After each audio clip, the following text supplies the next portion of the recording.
wonder how many calories are in that thing.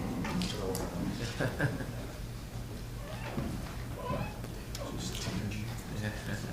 10,000.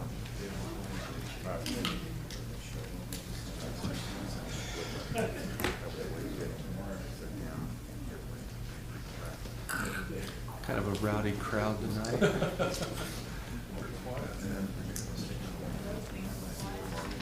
Expect coin to break out in a wave. Well, it is 7 o'clock. Welcome to the September 30th Tulare County Board of Supervisors meeting. If you would please rise with me for the Pledge of Allegiance. We will be led by Supervisor Steve Worley and remain standing for a moment of silence. Ready, salute.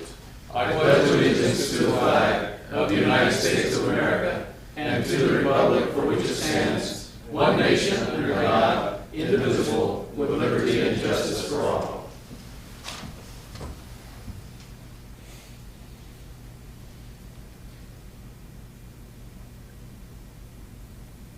Thank you.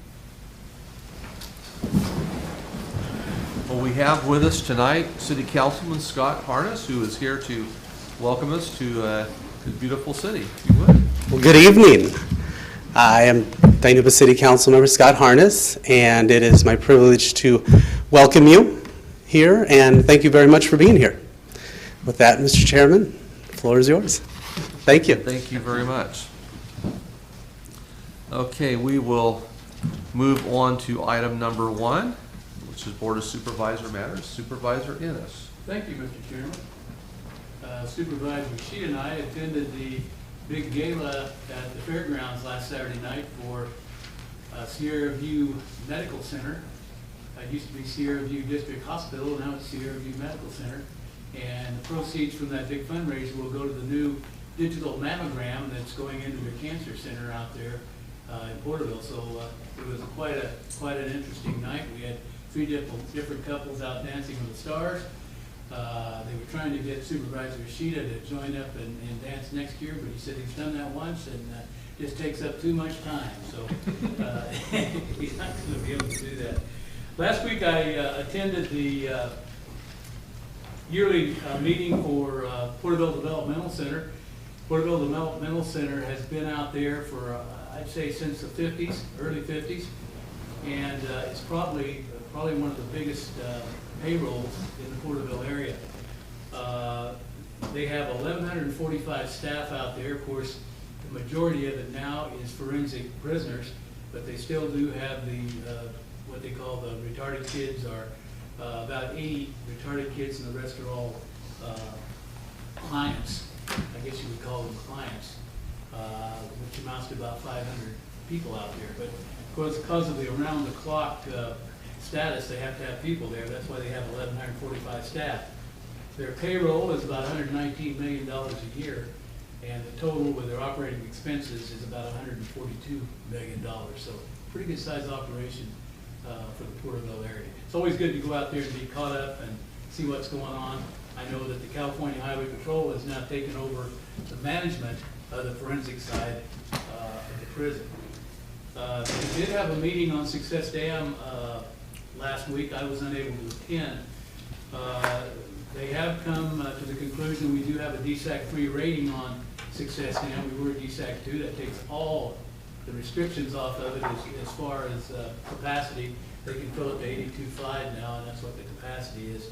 They're hopefully that they can take their the dam safety or the overtopping issue and the widening of the spillway as part of the pool enlargement program, merge them both together and hopefully speed up the process of getting that project done, and we should know that within the next year. So hopefully it's moving forward. I know they have put out an RFP for a marina, which is a good sign. A lake isn't worth much to you without a marina for people to access. So that's all I have. Thank you. Supervisor Sheeta. Last week I attended the Rural Supervisors Conference, and it was kind of interesting. We had a lot of speakers. CEO Gene Rousseau also attended that conference. But one of the segments that kind of impressed me the most was when we had the federal fish and game and we had the state fish and game people speak in a panel. And then one of the supervisors stood up and said, you know, you were supposed to do an elk plan at 2008, and they haven't done it yet. And I guess they have elk running all over now, and they're trying to get some plan out of the state, but yet the Departments of Fish and Game are going ahead with the frog plan that we have in the Sierra Nevadas, but they're not really, well, they're saying we only do what the law says we need to do, or that's why we're writing these regulations, but yet they haven't lived up to state mandate to do a plan by 2008. And it gets very frustrating for those of us who have to live with their plans when they don't live up to the letter of the law they want us to live up to. This week, TCAG, the Tulare County Association of Governments, is sponsoring a conference with the Valley Transportation people. And I called today, and we have over 200 signed up participants from the 8 counties. So it's going to be a very good conference and a very large conference. To kick it off tomorrow evening, we're going to McDermott in Lindsay, and that starts at 6 o'clock. And that's all I have. Supervisor Worthley. I guess this works about halfway or something. Huh? Well, I had a fairly quiet week this last week.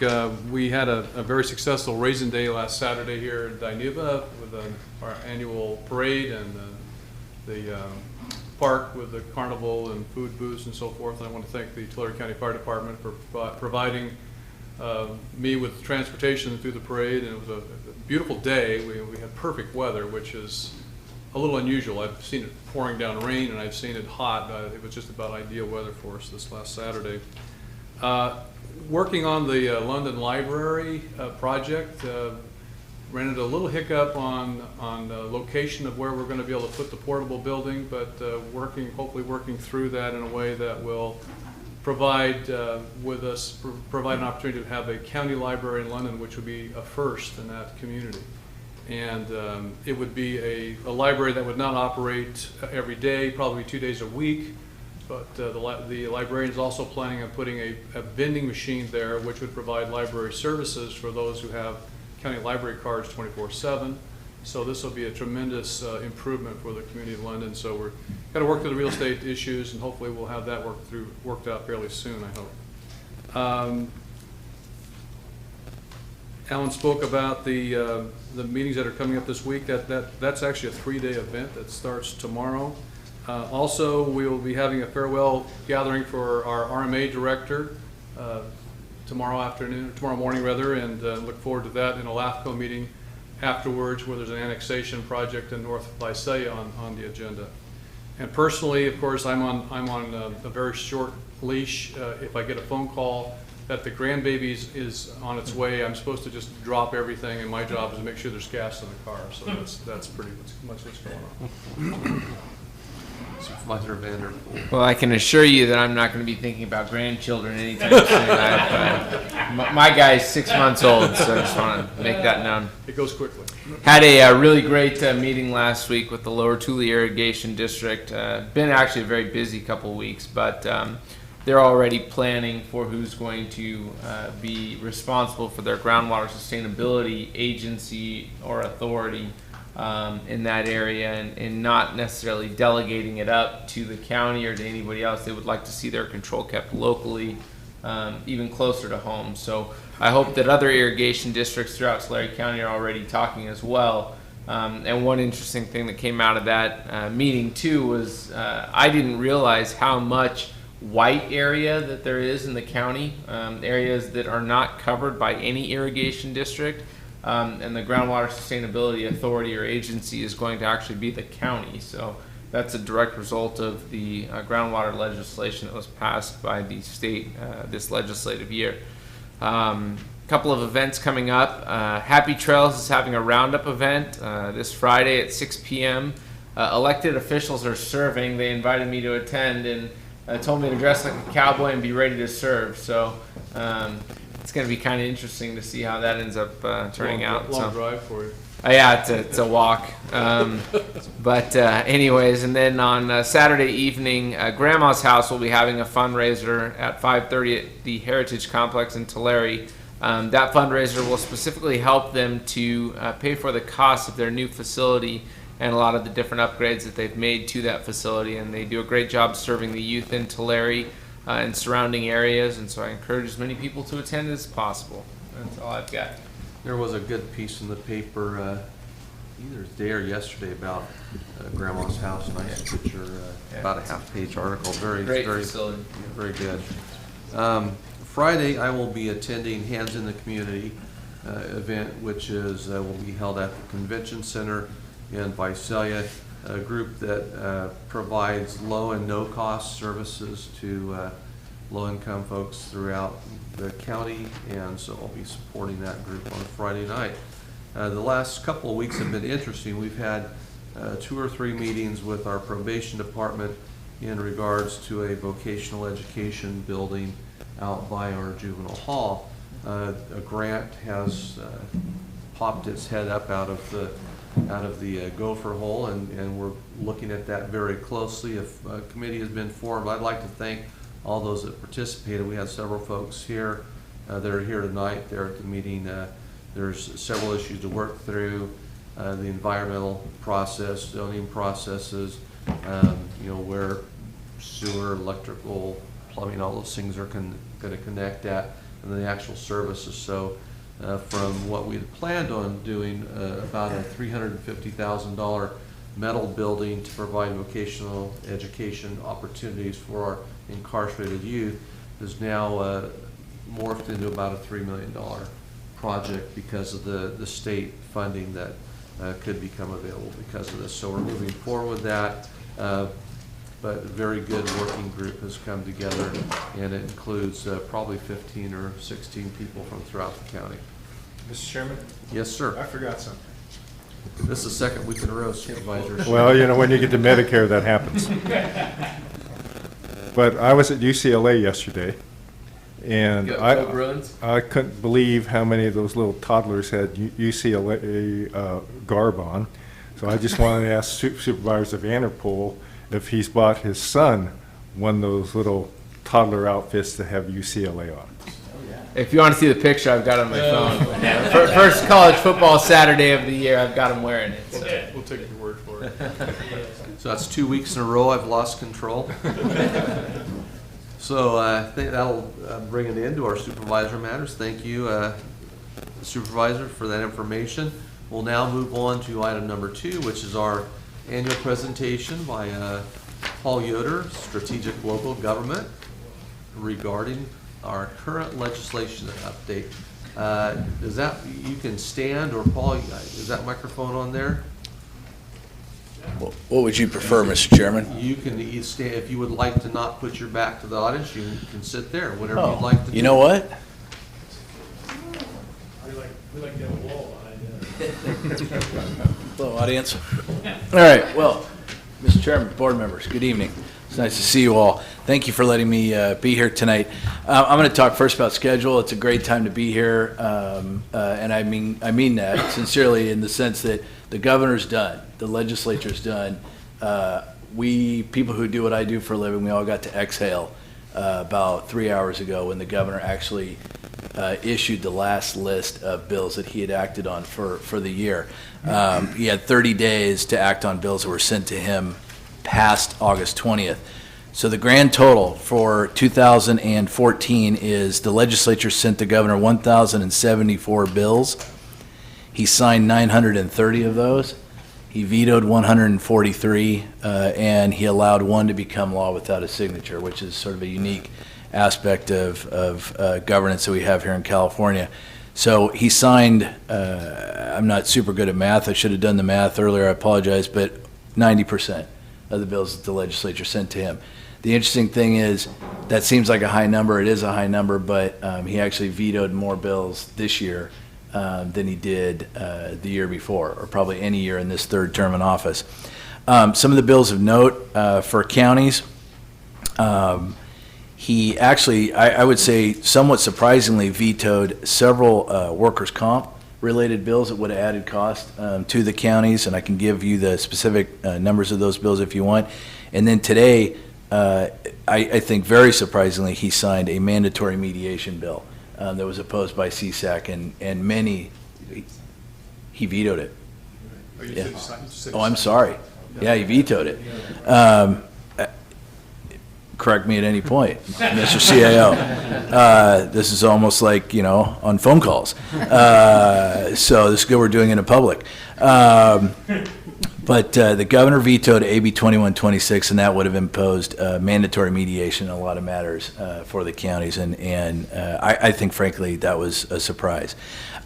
Some of the bills that got through that I haven't mentioned so far, SB 1353, that extends the new 9-year contract process that some of the counties have utilized for the Williamson Act, does away with the sunset. That was authored by Senator Nielsen. Very grateful to him for carrying that. That also now includes farmland security zones within the provisions of law. One of the bills that didn't make it to the governor that obviously the counties were all tracking pretty seriously was SB 1262. That was a bill that would have had to do with marijuana regulation throughout the state of California. And I think we can expect that to probably come back next year. A lot of papers and newspapers write about the Chamber of Commerce's job killer list and how many bills get through every year that are on that list. I have to tell you, if the counties had sort of a county crushers list, 2014, I have to say, was a pretty good year.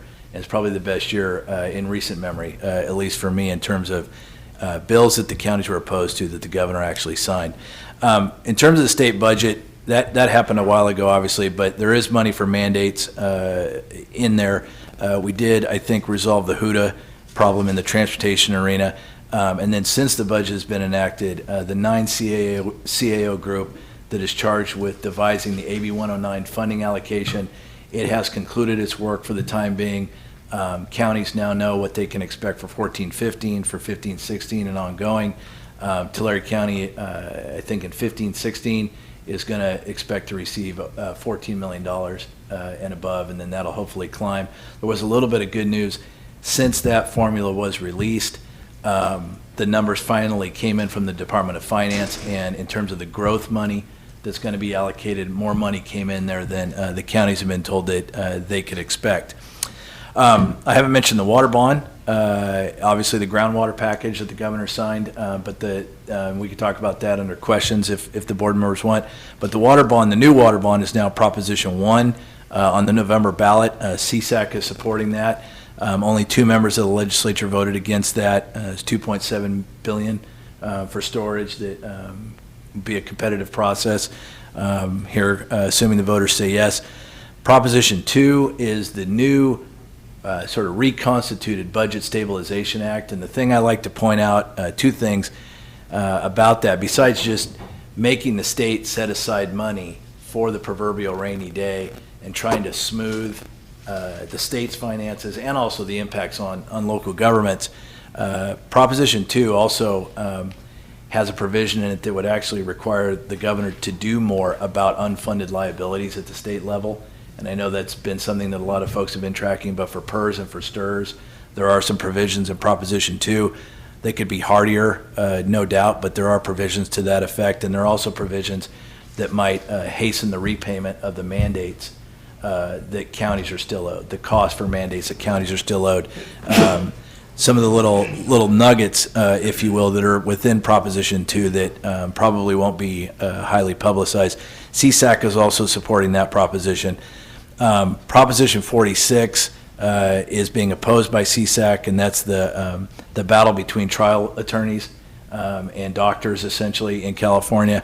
Probably about $40 billion, no, million. I waited a second there, Gene, for you to correct me. $40 million will be spent on that. Big war between those folks. It does look like it's flagging in the polls. And then Proposition 47 is the one that I really like to highlight because I think it's something that everybody needs to start thinking about. It would lessen a lot of crimes right now from felonies to misdemeanors. It would require the state to estimate the savings that would the proponents assert accrue to the benefit of the state and local governments. They estimate that that would be $600 to $900 million annually. Of the amount, whatever that amount is going forward, 10% would have to go to victim services programs, 25% would have to go to truancy programs, and the remaining 65% would have to go to substance abuse and mental health services at the county level. State Sheriff's Association is one of the leading organizations in opposition to that proposition. CSAC is opposed to that proposition. It could have huge county impacts, obviously, in a lot of different ways, but it's a little bit under the radar right now, and you're obviously not hearing about it as much as you are Prop 46 or the water bond, but nevertheless, we're 5 weeks from the election. It could have huge implications. As I said, the legislature's gone. The new legislature will return. The legislature will come back. New members will be sworn in on December 1st for their one organizational day at the beginning of the new two-year session. They'll leave, they'll come back in January and begin their work in earnest. This will be the second 12-year class, if you will, under the new term limits law, sort of the sophomore 12-year class. And we definitely saw implications from the first 12-year class, not introducing as many bills, kind of hanging back, taking it all in a little bit more than we normally had under the 6-year regime. I think you're going to see that again, and we're just more and more the legislature is being populated by members who can serve in one house for twice the time that they could 4 years ago, and so hopefully that's going to produce better public policy outcomes, but you never know. So thank you again for letting me make this presentation. Happy to answer any questions the board may have. Any questions? That is, going back to that waves and back, now that is the new form we've got, the county gets 10%, and there's no sundown. That's right. That's good. And now it can apply to farmland security zone properties. I don't frankly know how many of those there might be in Tulare, for example, but that was something we had an oversight from the previous versions of the bill, so we fixed that this time around. Yep. Any questions? At the Gene Rosocio at the RCRC conference, another good presentation was from folks from Colorado and how things are going with the new plot law change. And they contrasted Colorado and Washington. Colorado is a local control state, so every county can opt in or Right. opt out. So of the 64 counties, approximately 15 to 16 have opted in one arena or not. There's retail, processing, growing, and testing. And the attorney who helped write that legislation predicted that he's going to help write the proposition that's going to go on our ballot in 2 years. And he predicts it's probably going to be successful. And he contrasted it to Washington, where Washington doesn't have local control, so they're suing each other like crazy. Right. It's become a big problem. What are your thoughts, or any word on the street in Sacramento about its chances of passing? Yeah, well, I think I think everyone should probably 2016. should assume that it's going to be on the ballot in 2016. It is on the ballot in Oregon this November. It is on the ballot in Alaska. I haven't had a chance to compare and contrast those, but I think folks, although the last time I was on the ballot in Oregon, I think it failed, but I do think folks up there expect this version to pass. So you'd have 4 western states potentially with the new law. The folks, and I don't know if that the attorney you referenced, Gene, is in this group, but I'm just going to call it the good news, is that they are formulating their new proposal, and there may be an opportunity for CSAC and for others to sort of try to engage with them to make it a little more manageable, because there have been a lot of proposals where, frankly, the proponents didn't consult with anybody that I'm aware of in county land, as we say, and they would have had pretty damaging impacts on the counties in California. So they're going to go into 2016. They're formulating and reformulating right now, and there's a lot of different ways to write that proposition, obviously, and if the counties want to weigh in, now's the time, because once it goes to title and summary with the Attorney General, you can't unring that bell. So Mr. Chairman, whether you're for it or against it, I think, there's still just the logistics of it being in this formulative stage, are very real for the counties right now. It's a couple of comments. Despite the passing of the law, they're still having an issue with getting DAs to prosecute marijuana-related crimes. So Yeah. that issue hasn't gone away with the legalization. Yeah, It's well, occurred. yeah, Colorado, I know that a lot of my friends in Sacramento, the law enforcement community, are very fond of pointing out Colorado is absolutely struggling with the issues of edibles and the fact that, folks are leaving things out on the counter where kids can get them. They're addressing that issue. They're gonna make sure that, we learned a lot. Yeah. They're gonna partition the edibles like candy bars Oh, by serving, so you'll know how many servings are in there. Oh, in the edibles. interesting. And then they've agreed to put in child tamper-proof packaging. yep, So, and they've got a committee for virtually every aspect Right. of the law.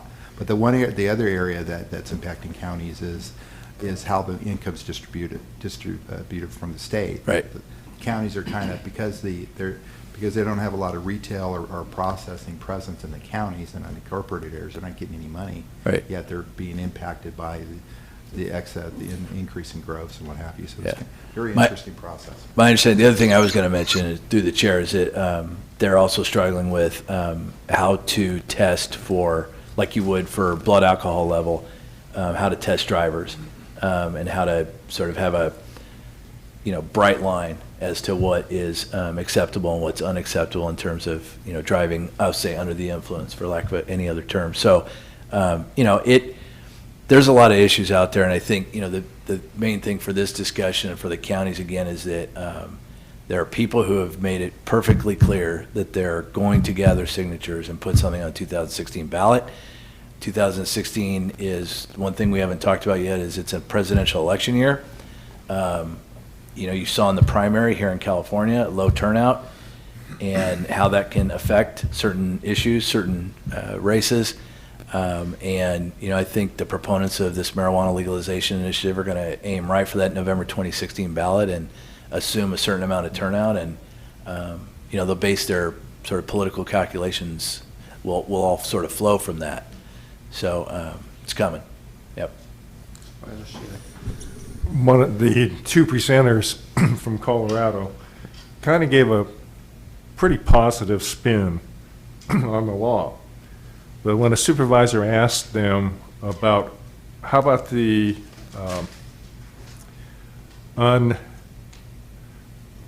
illegal growing of marijuana, because you're supposed to be licensed, you have to go through a licensing process.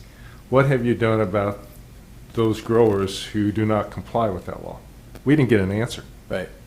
And I think that's a big issue that they're keeping their lid on, is what do you do with those guys that are not authorized to grow marijuana? Right.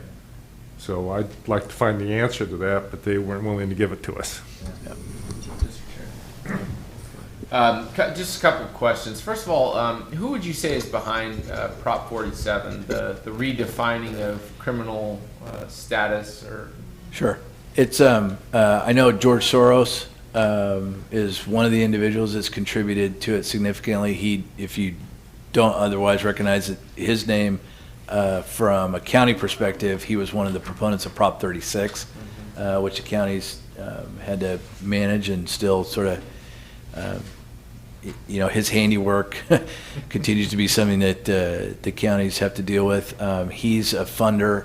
There are a couple other rich individuals, I think that's a fair term to use, who are writing personal checks for this. And, George Soros is the one that, again, is, this isn't his first rodeo for a California initiative.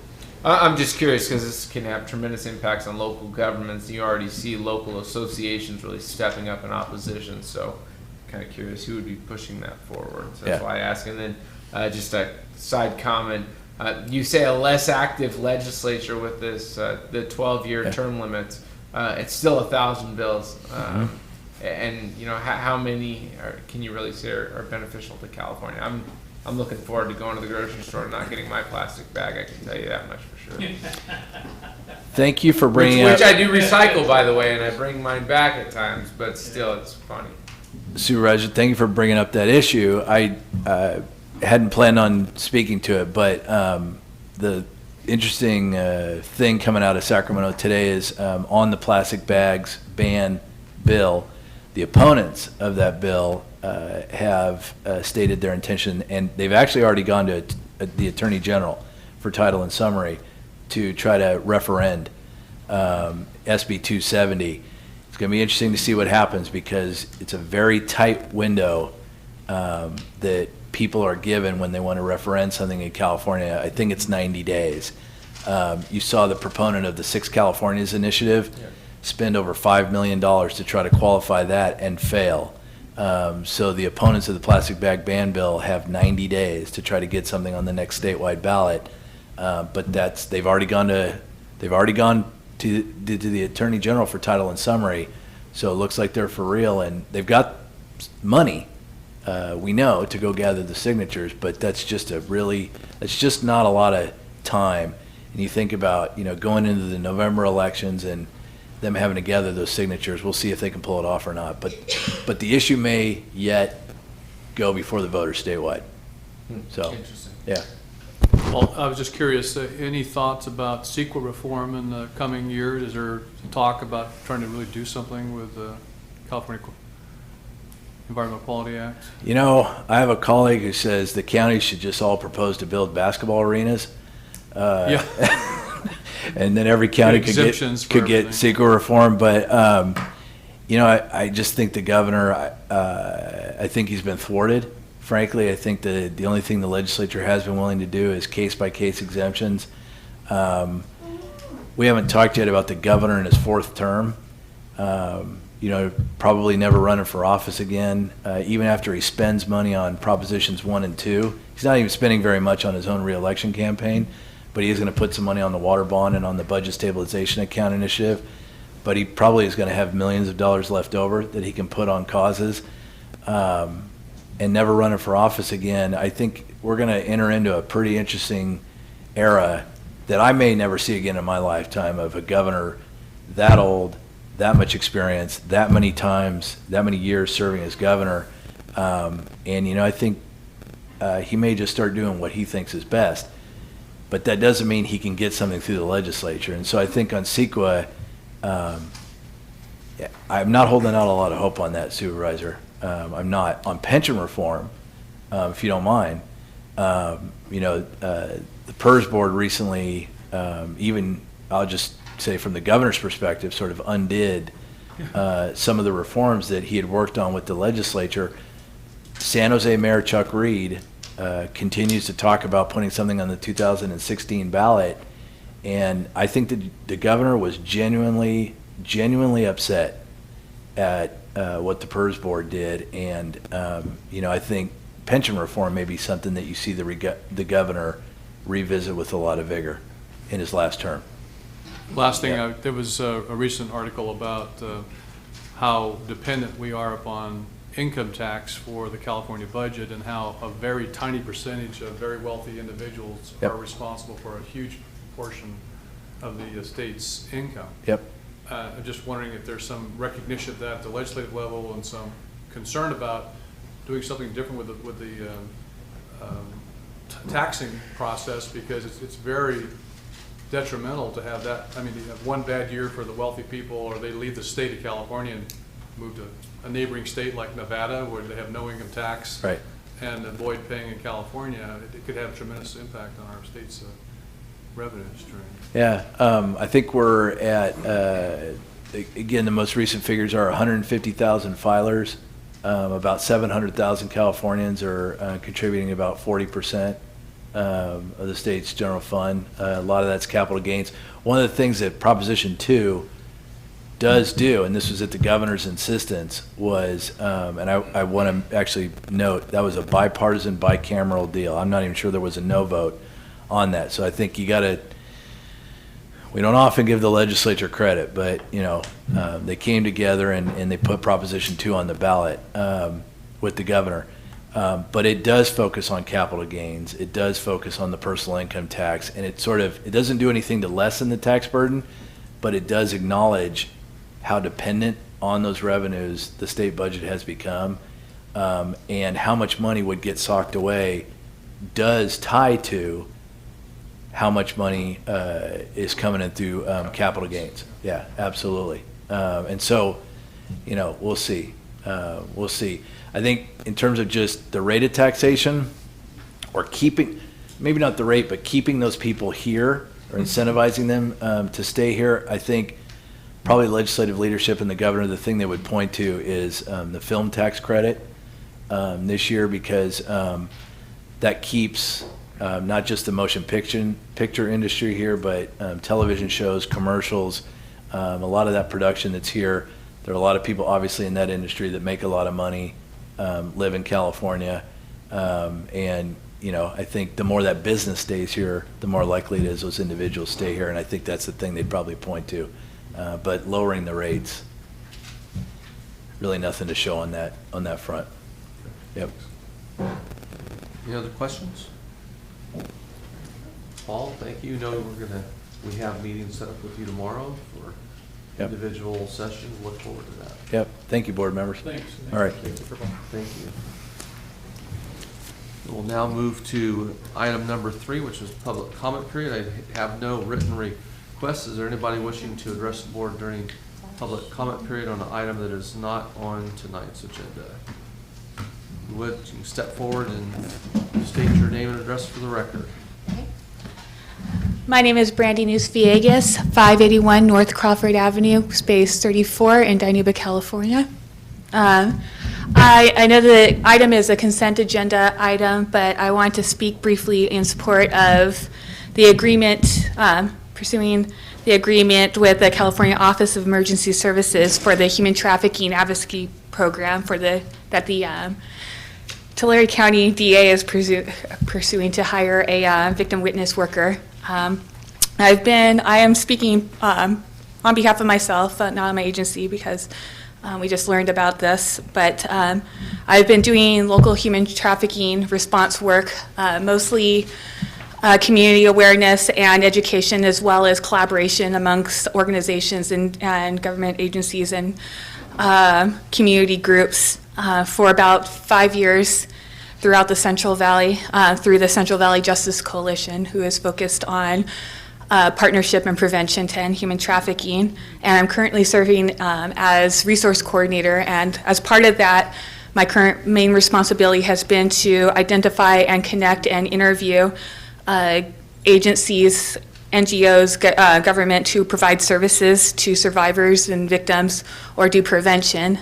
And one of the things I've been hearing from these organizations is that that are trying to reach out to victims, especially in labor trafficking and agriculture, is that there is a significant need for greater and more effective awareness and outreach out into the communities.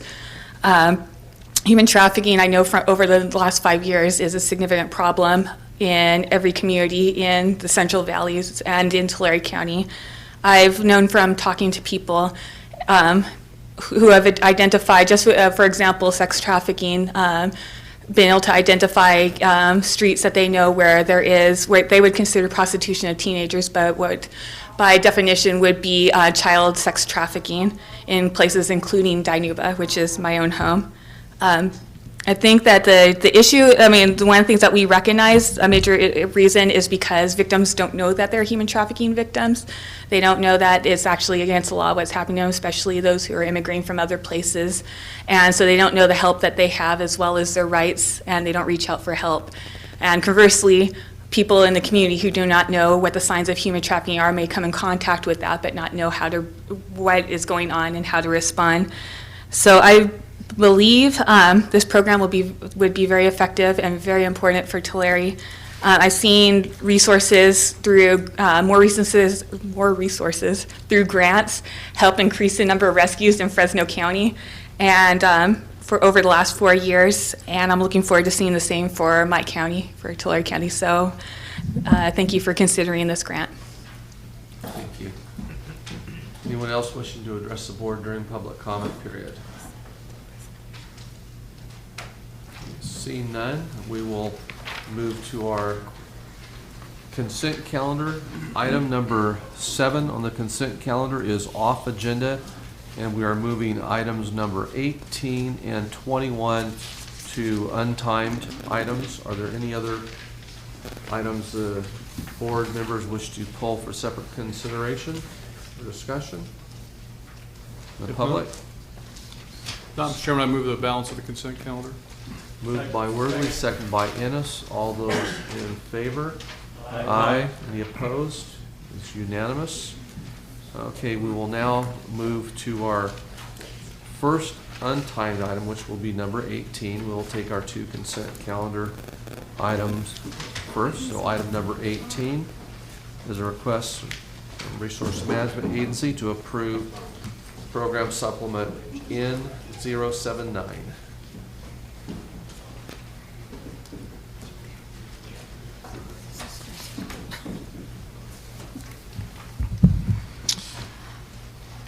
Board, good evening. Mike Bond, RMA Public Works. And I can give you a brief overview of the 416 project, if that's okay.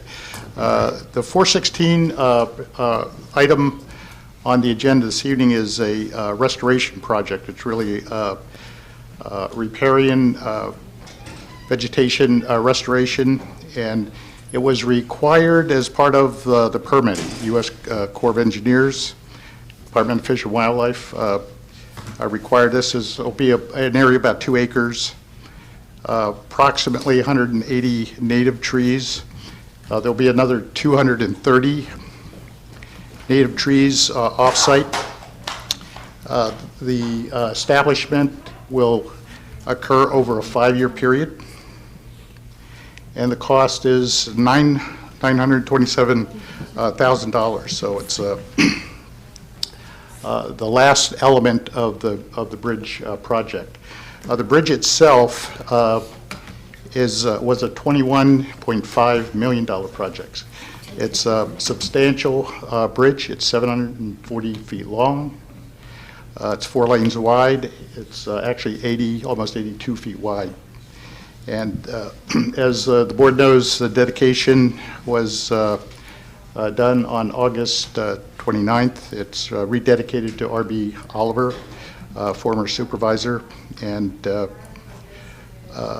was a $21.5 million project, and the funding came from 3 sources. The Highway Bridge Program was $19 million. The Prop 1B funding was $500,000, and Measure R, $2 million. So it's just a beautiful bridge. The project currently underway is the widening, and that project will be completed in the spring of 2017. That will be a $17 million project. And the project will extend from the county's western boundary to the bridge, of course, and then from the bridge to Dinuba. So this is 100% Measure R. So it's a very substantial project. We're currently in the phase where right-of-way acquisition is being done. That should hopefully wrap up this spring, and the utility relocations will occur over the winter and into spring of 2016, and then the roadway construction will follow. So it'll wrap up in the spring of 2017. And that's just a brief overview of the project. Real quick, I just want to say it wasn't the same presentation, Mike, without a fine introduction from your new director, Mr. Spada, but I will say that it was still a good presentation. A great project. That bridge is fantastic and really does show a lot of the work that you guys are doing there in RMA and in the Public Works Department, and so you should feel great about that, and I think it's going to serve Tulare County well for many years to come. Thank you very much. I guess I did. So this is just to mitigate the trees that were removed when they built the bridge? Is that what it's about? Yes, it's the disturbance of the riparian area of the river. So There's actually 2 parts of it. One of them was the loss of vegetation for the new construction, and then the removal of the old bridge. Then there is the construction, if you will, or the rehabilitation and the plant life where the old bridge was. Then some of it's being done off-site, so there's a portion of the property which is, to accommodate as many acres as were lost, or the amount that was lost, they're actually doing some acreage over in the Quia Oak Preserves as well. So that's why the price tag's a little bit on the high side. It's not just what's being done at the site there, but also off-site. And it was a great dedication service, and my thanks to the folks. That view right there, by the way, when you look at what looks like kind of a part of the architectural style of the bridge is actually Bat Haven. You know, the old bridge had several expansion joints which were inhabited by millions or thousands of bats. And so when we built the new bridge, we only have 2 expansion joints. So we actually had to build bat housing, if you will, into the bridge itself. And that's those kind of diagonal things you see there in the corners of the bridge. So great project. It'll serve the city of Dinuba, Cutler Rossi community for many, many years. And the Dinuba project, just real quickly, we had a kind of little problem this morning, or yesterday, I guess. I came by and they had the area in the Dinuba area was closed off, and I thought they were undergrounding the power lines. Well, it turned out that one of the Pappage construction persons actually knocked one of the poles over, so the whole system just fell into the ground. So there was no electrical power in the area. They had to spend all day today getting the power lines back up, but hopefully they got that accomplished. But the project is moving along very nicely. And if I can just add the plaque that you see there of his many other talents, that design and the content goes to Mr. Coyne, Yes, sir. who did a beautiful job. Let's give Eric a round of applause. Great job, Eric. And the gentlemen you see standing there are the sons of R.B. Oliver that actually were able to be there. Grandsons, I should say. Can we use the elderberry bushes in Porterville? Okay, before I lose complete control, we'll bring it back to the board for action. Move approval of this item, Mr. Chairman. Moved by Worthley, seconded. Recall you asking for public comment. This was a consent calendar item moved to untimed items. Do I have to? Okay. Well, we have a new county council sitting up here with us, and he has scolded me into offering this item up for public comment. Anybody wishing to speak to this item? So there you go.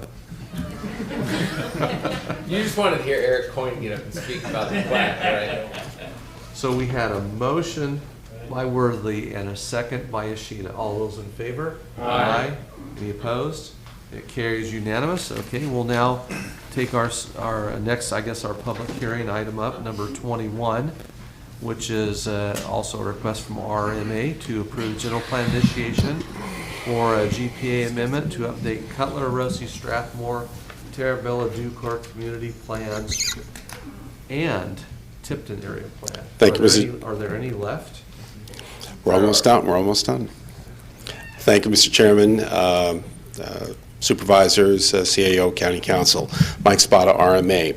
With pleasure, this evening, we appear to present to you a proposed agenda item to initiate a general plan initiation for a general plan amendment to update the Cutler, Rossi, Strathmore, Terabella community plans and the Tipton area plan. There are a number of reasons why we're doing this. First and foremost, this is an implementation measure of the general plan update that you passed in 2012. However, there are a number of other reasons why we're taking this action. From a land use perspective, this is another example of infill development because we're staying within corridors or urban development boundaries. Secondly, it takes the pressure off valley agriculture so that agricultural production can flourish and we can direct that growth where it should be. In addition, this effort will help to improve the circulation and transit opportunities within these communities, specifically safe routes to schools, complete streets, and bike lanes and pedestrian paths, which are Measure R funded opportunities. In addition, and this is very important from an economic development perspective, this community plan updating effort will set forth the demographic and economic information that serves as the foundation for the target marketing opportunities for economic development. We're very excited about this, and that's something that's very important that we want to strive to move towards. Once we address CEQA, once we address the community plan updating process, we are in a position now to do target marketing. So this is a very critical economic development step that is before you. Finally, from a disadvantaged community perspective, by having community planning updating completed, that is a big plus when we file grant applications for infrastructure items such as water, wastewater, stormwater, etc. So there are a variety of factors here to try to demonstrate to the county why we should be moving forward with these community plans. Finally, this effort strengthens our relationship with TCAG because we are folding into this process a number of opportunities for complete streets, safe routes to schools, and bike and pedestrian lanes, and thus we open the door for more funding from TCAG. So on the basis of this discussion, I would respectfully request that this agenda item be approved. If there are any questions, I'll be happy to answer Any them. questions? This is great news, Mike, and anybody wishing to address this item from the public? All right. Mr. Chair, if there's no further comment, I will move for approval of this item. Moved by Vanderpool, second by Ennis. All those in favor? Aye. Any opposed? Carries unanimous. Thank you. Okay, we will move on to our listed untimed items. Number 30 is a presentation to approve the extension of the Arts Consortium's designation as the official Arts Council of Tulare County through September of 2015. Carolyn, Carolyn, if you would introduce yourself also. No, I'm sorry, you need to give the flash drive to him.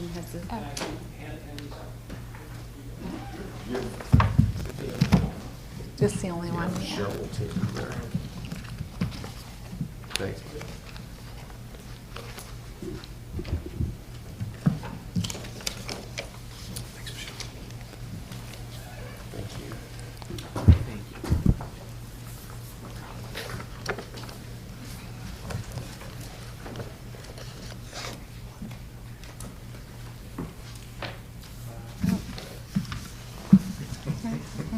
I just gave away my copy. Hello, I'm Carolyn Kuntz from the Arts Consortium. I live at 3931 Southwest in Visalia, and I'm honored to be here today. We have a slideshow that once it gets pulled up you can see as well. But the Arts Consortium is the local arts agency for Tulare County, and we are a partner with the California Arts Council, and we are designated as the city's local arts agency as well. I'm on like slide 3 now. As a membership organization, we represent artists, art organizations, and venues, as well as patrons of the arts.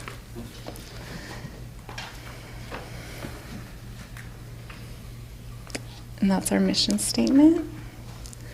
And we're just about to have our big annual fall festival called Taste the Arts.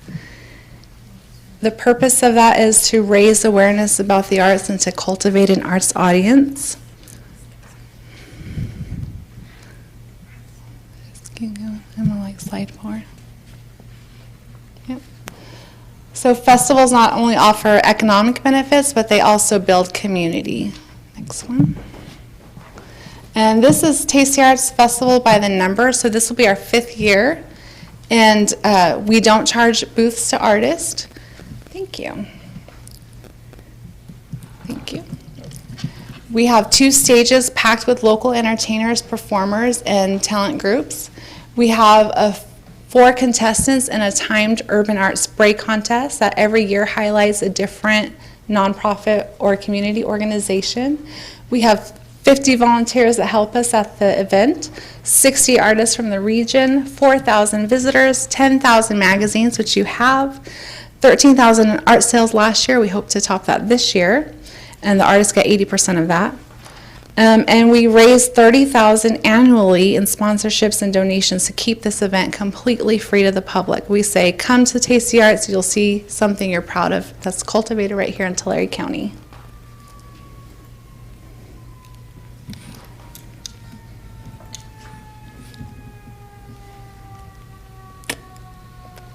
Not working. Sorry. One of our other projects that we started this year was our Artists in Schools. So we were out at Summit Charter in Porterville this year. This one? Okay, thank you.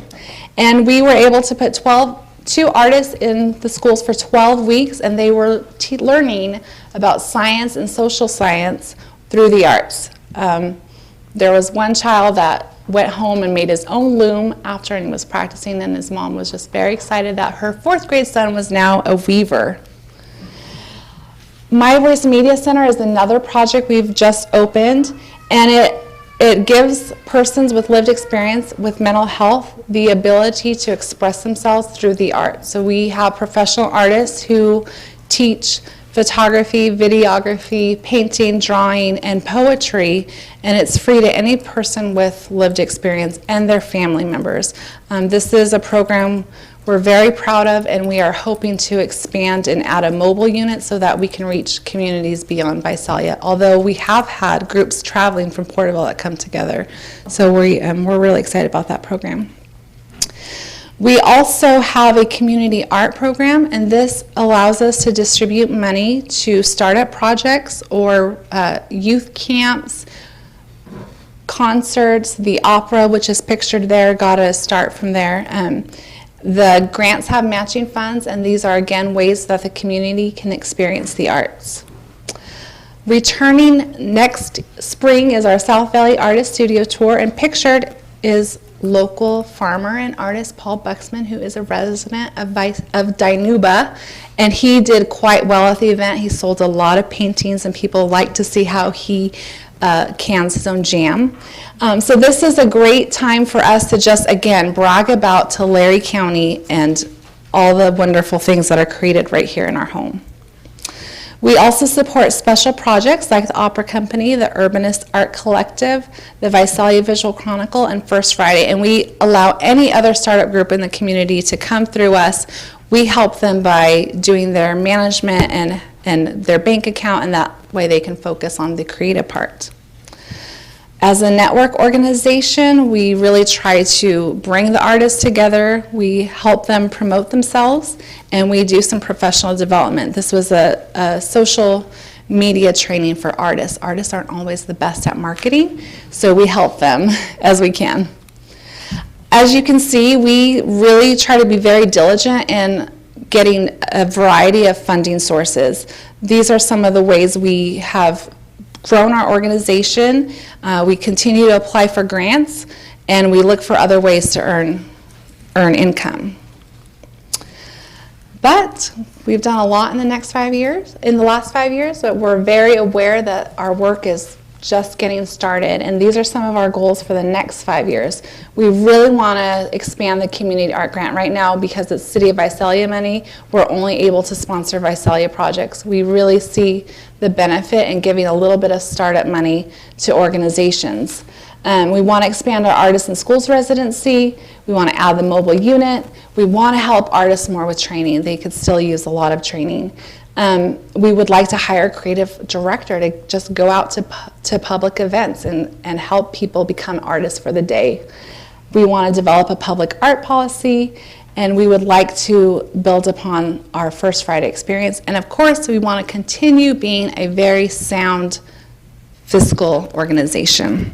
So we thank you for your support and consideration. Your designation means a lot for us in being able to get our California Arts Council funding, which again, we match and match and match. So thank you very much for your consideration. Can you back up one slide, Carolyn? I want to, or a couple slides. I'm looking at the pie chart. Oh, yeah. Right there. That's pretty impressive, because a lot of small startup organizations, their pie chart usually has one or two, pieces of the pie, a large one and a very small one. I think this speaks well to what your group's been able to accomplish over the last several years in becoming diversified and finding different ways to raise funding to run the program. Thank you. I think that, that really impresses me that you have so many avenues to raise funds to Thank keep you. the program going. Because if one piece goes away, you're still going to be left with a pretty big pie.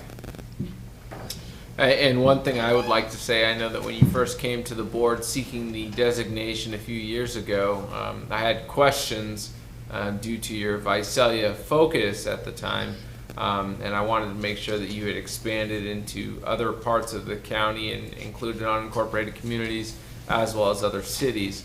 And I definitely can see through your variety of programming and goals that you were doing that, and so I feel much better about giving you that designation to truly represent arts throughout the county. Thank you. Any other questions, comments?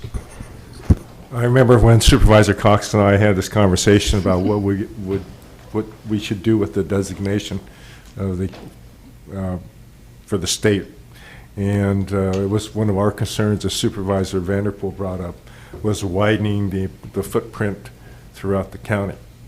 And from the progress I've seen in the last 6 years since you've had the designation, I'm very pleased with the accomplishments that you've achieved.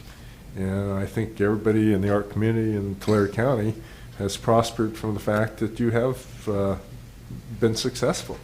So I want to thank you for the work you've done and continue to do. Thank you.